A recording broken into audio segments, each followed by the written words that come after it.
Hello everyone, my name is pawel.manowiecki. I work as Senior Solution Architect at Lingaro. I have a pleasure to get you introduced into the world of Looker, quite freshly acquired by Google BI platform. Let's jump into the content. First of all, what's the view on this topic from the perspective of analytical research companies like Gartner? So Gartner sees Looker as going forward up from niche vendors to challengers, which will challenge the status quo of the leaders quadrant. Year by year, Looker goes up in that hierarchy. Last time it was checked by Gartner. It was still before Google Cloud acquired that as a product. So my assumption is that next year we will see, over next 2 years, we will see move toward leaders quadrant once Gartner will understand benefits of common offering of Google Cloud components and Looker BI platform. This will for sure be one of the top BIs on the market. What's the Looker reference architecture? There are two main layers, or three even layers. Looker works with enterprise databases. It will shoot SQL queries into database. It will keep in the core, in the engine of the platform, a semantic model. Semantic modeling layer is available there. I will talk a little bit more on next slides. All of that is accessible for end users through web interface. There is no desktop component in the game. All is served through web interface. There is plenty of possibilities to embed Looker into websites, into web technologies, generally speaking, thanks to an API API set exposed as Looker by Looker for developers. There is great capability going forward, great capability of getting a scheduled content. We can schedule content and deliver it in a form of email, in a form of multiple flat files. The whole platform on all levels have REST APIs. All functions are exposed there, and the benefits of that we'll show you also on next slide. That's the architecture. But if I want to capture three main benefits from my personal opinion, three major benefits of Looker against the other tools, because the market is big and you need to catch how that differs. I would name following things. First is semantic modeling. Second is Looker blocks, building blocks, which are available there. And third thing is Action Hub. One by one, let's go through it. So semantic modeling allows you to construct a layer between the data set and end user, which will define metrics, dimensions, measures, which will define joins between data sets, which will define actions on the data, so that this model can be shared among all of the reports produced in Looker. So the benefit is shareable data model, gives benefits of scale because everybody will look at the same KPI for margins built in the same way on whatever data set there is in the company. They would be able to contribute on top of it. More on semantic layer a little bit later. Second thing is all of the levels of Looker can be constructed out of blocks. So in the layer of semantic model, in the layer of visualization, in the layer of connectivity, you can embed a block, a ready-to-go part of code, which will give you new functionalities or which will give you out-of-the-box solution, like for marketing, for example. You can establish marketing dashboard consisting of various Google marketing products in a single 360 view, for example, with a couple of clicks. And then you can fine-tune it, you can develop it further, you can add your specific data sets to it. And third pillar, Action Hub. Whenever there is any discovery, all the BIs, in my opinion, should give possibility to operationalize it. Hard word, but I went through it successfully. Operationalize it. So wrong accent, but that will take time until I learn it. Because we want to find customers, to find products, to find some events on the website and make business action on top of it. Business action following that discovery. We want to send an email to a customer. We want to update an opportunity in Salesforce. We want to capture list of products which we will then put into e-commerce marketing action. We want to prepare some kind of customer list for Marketo. All of that can be done starting from analytics inside Looker, which is quite nice, and I'll show you some examples. Then let's dive more into detail. So semantic modeling, what it takes. You're able to write a code which is a little bit like YAML, a little bit like JSON, where you will explain how do you describe data sets which you have connected, how they relate, what kind of relation should be executed once they are used, how the metric is defined, how this metric should define its SQL statement. So out of the box, Looker will map all of these definitions and compile it into correct SQL statement to run that on your database, which gives tremendous benefits once you have like petabyte scale database in the background. It's hard to replicate that in another tool, replicate that petabyte capability inside BI tool. So for example, Looker plus BigQuery, you're just shooting SQL statement against that BigQuery data set, and you can have milliseconds of answer from petabyte data file. That would be great for any kind of user in such an enterprise scale big data setup. Next thing is, because this is code, this code can be treated like classical development code, can go into classical production process consisting of CI/CD process and repository. So you're forced to store that semantic model inside Git.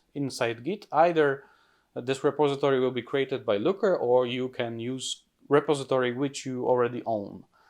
Thanks to that, multiple developers can contribute to that data model, which is quite a unique thing, because you can benefit out of classical merge, classical pull requests, and so on.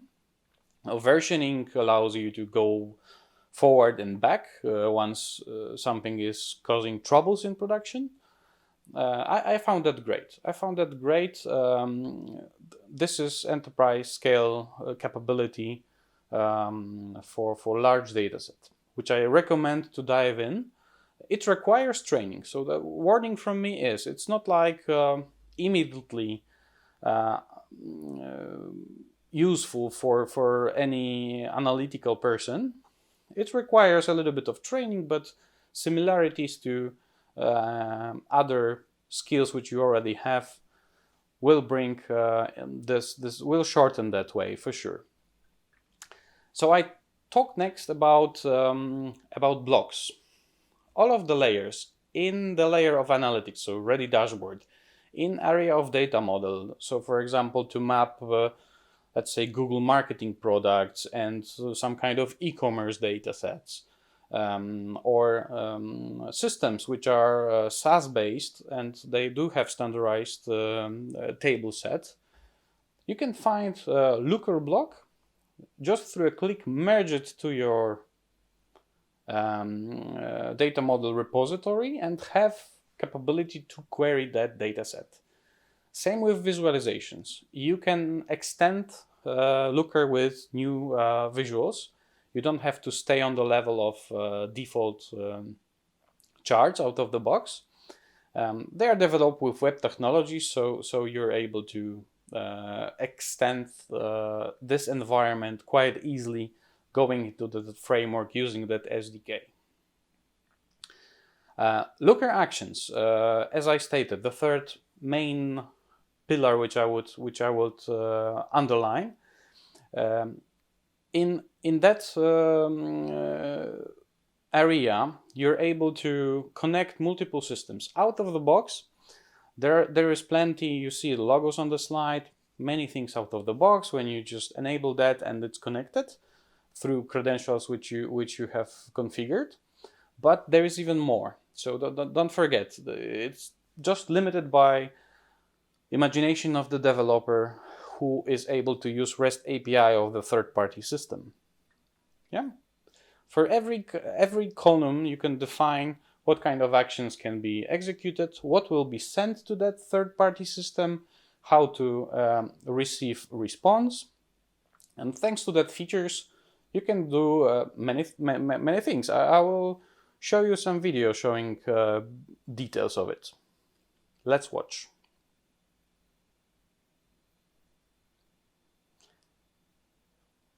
You can dive into analytics from some communication tools, yeah, from if you prefer Slack, if you prefer Teams, whatever it is, you can deep dive into the dashboard, and inside the dashboard, filtered through this URL to certain things, you can follow up on request of your boss. In this case, the guy said, we have some customers, they should upgrade their software. Can you send emails to these not yet upgraded customers? And it's just done from a right click on the column, and topic is solved.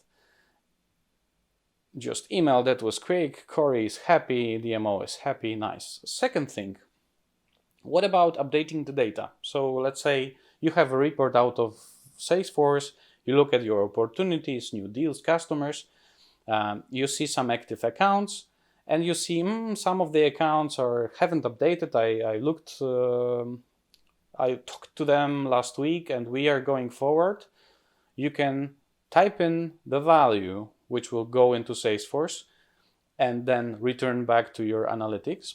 You can also go into defining new stage. Another use case, let's see, we are going through the AdWords campaigns. It looked okay, it looked nice. We're changing the price for the bid for our ad action, thanks to that analytics. These are the capabilities of Looker actions, which I found quite interesting, which will help you operationalize a BI, make it more connected, further connected to your communication tools. We are also expecting from Looker that this capability will be even further integrated into Google Workspaces. Users of Google Workspaces will benefit tremendously.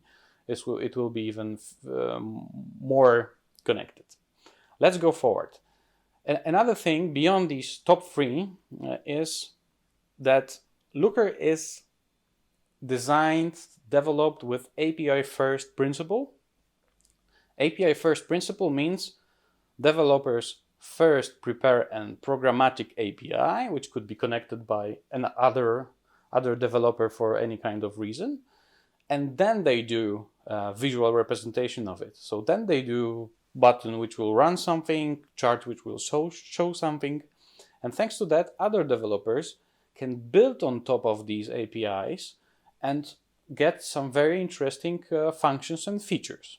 You can see on the slide plenty of areas where APIs in Looker exist, and the picture shows possible use case. If you do have in Looker data analytics about using this environment, you could prepare a website which will show that data in a form of most popular reports, which will show who are the main users for such report, which will grab some of the charts out of Looker, and all of that composed and mixed thanks to web developers, thanks to web skill set, can give some custom, very interesting custom dashboards.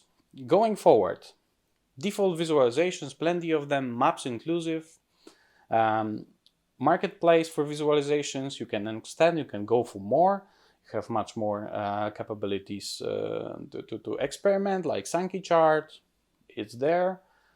Then you can make a delivery subscription. You can trigger alerts. So through defining some kind of criteria, Looker can prepare a file, flat file, deliver it over email, deliver it to the storage or AWS or Google Cloud, send it over FTP, run it in the context of the end user, which I found great because this expands footprint of analytics in the organization beyond just purely Looker users, including the others in the game with a small step of flat files.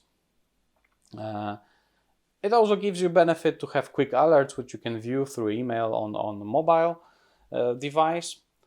Soon there is a beta of native Apple and meaning iOS and Android native app, which could give that capability of notification either on your wrist and on your palm on a smartphone. Let me now switch to a quick demo how that Looker works. What's there? Let's take a look. Let's start. So when you're going through Looker, first where you start is one of the folders or your board or one of the recently viewed reports. When we go to a report, we see a report like that, filtered on top with certain parameters. All of the elements, all of the chart code looks in the Looker lingo, showing multiple perspectives, total product categories, and so on. For example, we have top purchasers of brand listed with the number of items they bought. And here these three dots would lead you to possibility to make an action. This action can be, for example, to send an email to someone dedicated from the context with the data from that context and so on.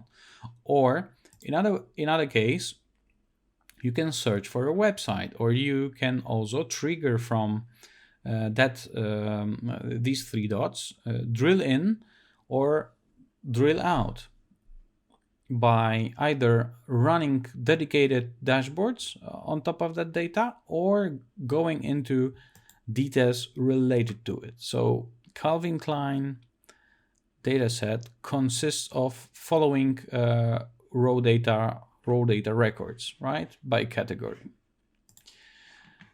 Similarly, on the chart, if I see 9% Windows email, these 99 elements I want to see in the details, I will be able to grab it here and download it for the export however I wish. This is how the dashboard looks like. You can change filtering and get new outputs once more. Every dashboard is built up on top of this semantic data model. It's represented like this. For example, we have inventory items here, distribution centers. Just by selecting certain metrics, salt count, and let's say created date. Date have certain hierarchy. We want to see this by month. These 3 columns could be done for me, and I just wanted 10 rows to see what's the output, and that's the output. This output result is based on SQL statement, which was automatically compiled by Looker engine. On top of that, we can start making visualizations. We can select one of the predefined visualizations, and then this could be saved as a single chart called look, or could be saved to dashboard as a component to build up these complex dashboards like I showed you before. So how it goes, how this semantic data model is working. Another tab here. I'm looking into definition, wide definition here, which starts usually with some wiki page, how it's done. And then view by view, we have definition how this is mapped to data source. So this contains of certain table. This table contains certain dimensions. These dimensions have certain data type. Some of them could be formatted. Some of them could be with labels. This is, for example, definition of a measure, which will count distinct orders for us. Also some kind of measures filtered by 28 days, for example, or situations when we have a dimension, it's an order ID, and we want to make an action on top of it. So we want to make it happen that this is sent to Slack channel, or this is sent to zapier.com, and the definition, what would be the set of parameters sent to this REST API will be designed here. And when you go to development mode over there, we switch from read-only situation when we just viewed how somebody developed that into possibility to develop this ourselves. I could, for example, make some dimension and so on and so forth. Let me do some problems. Let's say I make save changes. This block of data is wrong. I want to comment these changes, name these changes. Okay, let it be so. So this goes to repository, but I can also go back and revert that file to its origin. Don't need to contribute that. And for sure, this process goes through classical Git structure. I was developing this in my personal branch, then contributing this back to production branch, and so on and so forth. And a little bit from administration perspective. So you have chance to set up multiple things: users, roles, database connections, alerts, schedules, API topics, multiple authentications, or server configuration. One of the points I will show here, that's connection settings, because here we can see how many dialects Looker is able to offer: Cloudera, Apache, Hive, Spark, Druid, Google BigQuery, and so on and so forth. You create that connection. On top of the connection, you create single explore, which is component of the model. On top of the model, you make looks, and on top of the looks, you make dashboards. And that's the story how finally you get dashboard like it's here. I hope you liked the demo. Thank you for your attention. Let's get in contact. pawel.manowiecki at lingarogroup.com if you need me for anything. Looking forward to see you or hear you next time. Take care and stay safe.